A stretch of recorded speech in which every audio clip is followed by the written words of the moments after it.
আল্লাহর রসুল বৈশা আছেন, তো জিবরিল আলাইহিস সালাম হাসতে হাসতে আসছে, বড় খুশি আজকে। আল্লাহ রসুল জিজ্ঞাসা করছে এত খুশি কেন? বলছে সুসংবাদ নিয়ে আসছি, আপনিও খুশি হয়ে যাবেন। বলছে কি সুসংবাদ? 70,000 উম্মত আপনার হিসাব কিতাব ছাড়া জান্নাতে যাবে। তো শুনতে দেরি, চেহারা মলিন হইতে দেরি হয় না। তো জিবরিল আলাইহিস সালাম বললেন এটা কি? আপনি তো খুশি হওয়ার কথা, চেহারা মলিন হলো কেন? মাত্র 70,000, আমার সাহাবী তো 1.25 লক্ষ, কিয়ামত পর্যন্ত উম্মতের কি হবে? এই জন্য চেহারা মলিন।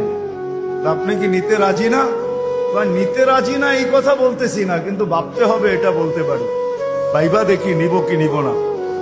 তো পাশে ওমর রাদিয়াল্লাহু তাআলা আনহু বসা, বলছে ওমর নিব 70,000 বিনা হিসাব কিতাবে জান্নাতে যাবে। না 1.25 লক্ষ তো আমরাই, কিয়ামত পর্যন্ত মানুষের কি হবে?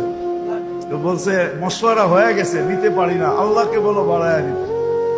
আল্লাহ পদ্ধতি দিয়া দিয়েছেন, বন্ধু বাড়ানো যাবে না, কিন্তু আপনাকেও নারাজ করা যাবে না। পদ্ধতি 70,000-এর প্রত্যেক ব্যক্তি 70,000 হাতে ধরে জান্নাতে নিয়ে যাবে।